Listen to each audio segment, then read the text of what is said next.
वो तबाही देखते चले हैं और हमने जो रास्ता अख्तियार किया है वो तरक्की करता चला जा रहा है।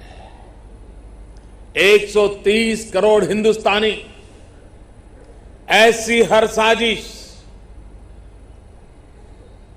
ऐसे हर हमले का मुंह तोड़ जवाब देगा।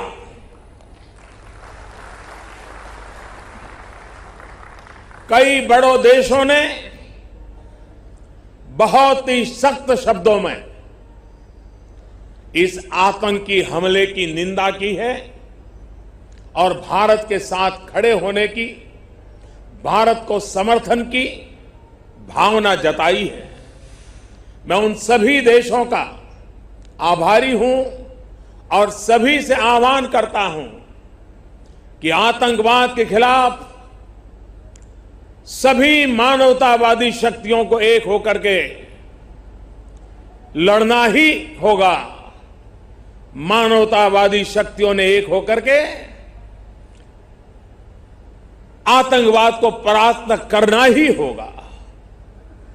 आतंक से लड़ने के लिए जब सभी देश एक मत, एक स्वर, एक दिशा से चलेंगे तो आतंकवाद कुछ पल से ज्यादा नहीं टिक सकता है। विकास के माध्यम से भी देश के लिए मर मिटने वालों को हम नमन करते रहेंगे और सुरक्षा के क्षेत्र में भी पूरी ताकत से गुनहगारों को सजा दे करके देश की रक्षा के लिए जीवन न्योछावर करने वालों का जो भी रक्त है उस एक एक रक्त के बूंद की कीमत लेके रहेंगे। की वजह से देश में जितना आक्रोश है,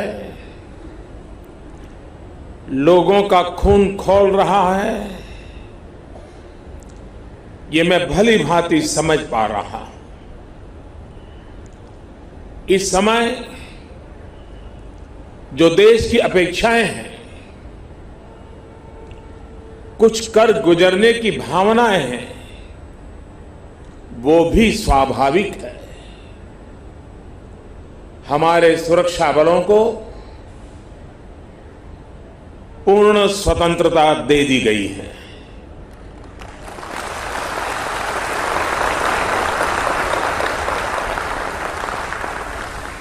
हमें अपने सैनिकों के शौर्य पर,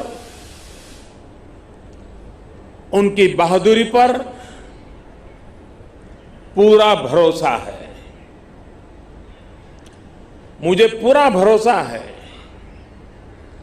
कि देशभक्ति के रंग में रंगे लोग सही जानकारियां भी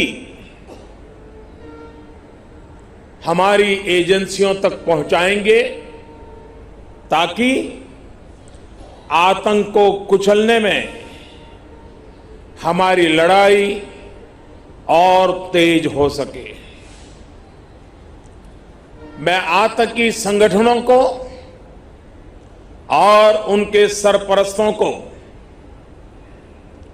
कहना चाहता हूं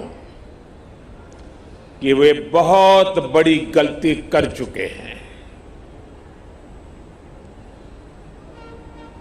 बहुत बड़ी कीमत उनको चुकानी पड़ेगी।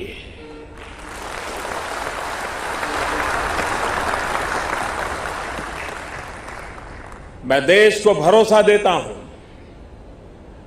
कि हमले के पीछे जो ताकतें हैं, इस हमले के जो भी गुनहगार हैं, उन्हें उनके किए की सजा अवश्य मिलेगी।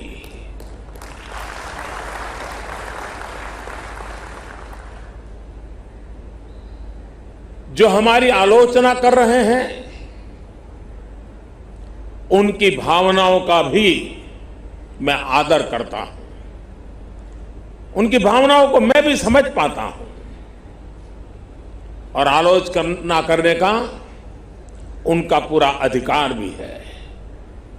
लेकिन मेरा सभी साथियों से अनुरोध है कि ये वक्त बहुत ही संवेदनशील और भावुक पल है।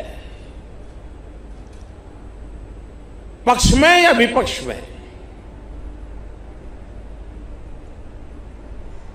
हम सब राजनीतिक छींटाकशी से दूर रहें। इस हमले का देश एकजुट होकर के मुकाबला कर रहा है। देश एक साथ है, देश का एक ही स्वर है और यही विश्व में सुनाई देना चाहिए, क्योंकि लड़ाई हम जीतने के लिए लड़ रहे हैं।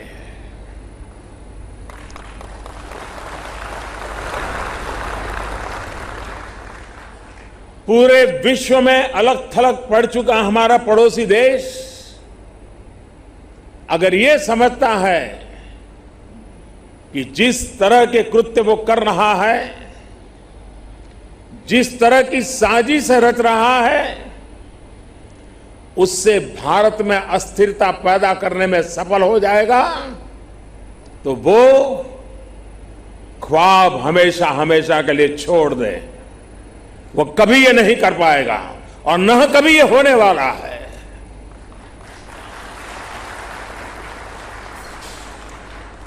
इस समय बड़ी आर्थिक बहाली के दौर से गुजर रहे हमारे पड़ोसी देश को यह भी लगता है वो ऐसी तबाही मचाकर भारत को बदहाल कर सकता है, उसके ये मंसूबे भी कभी पूरे होने वाले नहीं हैं।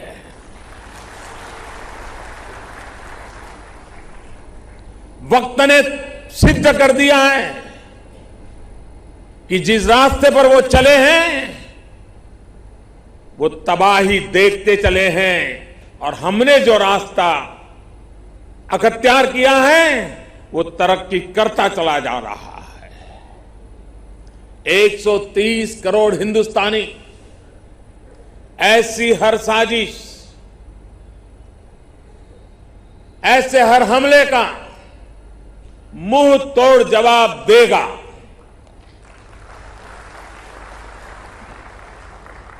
कई बड़ों देशों ने बहुत ही सख्त शब्दों में इस आतंकी हमले की निंदा की है और भारत के साथ खड़े होने की, भारत को समर्थन की भावना जताई है। मैं उन सभी देशों का आभारी हूं और सभी से आह्वान करता हूं कि आतंकवाद के खिलाफ सभी मानवतावादी शक्तियों को एक होकर के लड़ना ही होगा।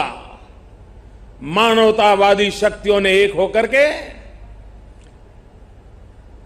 आतंकवाद को परास्त करना ही होगा। आतंक से लड़ने के लिए जब सभी देश एक मत, एक स्वर, एक दिशा से चलेंगे तो आतंकवाद कुछ पल से ज्यादा नहीं टिक सकता है। विकास के माध्यम से भी देश के लिए मरण मटने वालों को हम नमन करते रहेंगे और सुरक्षा के क्षेत्र में भी पूरी ताकत से गुनहगारों को सजा दे करके देश की रक्षा के लिए जीवन न्योछावर करने वालों का जो भी रक्त है उस एक एक रक्त के बूंद की कीमत लेके रहेंगे। की वजह से देश में जितना आक्रोश है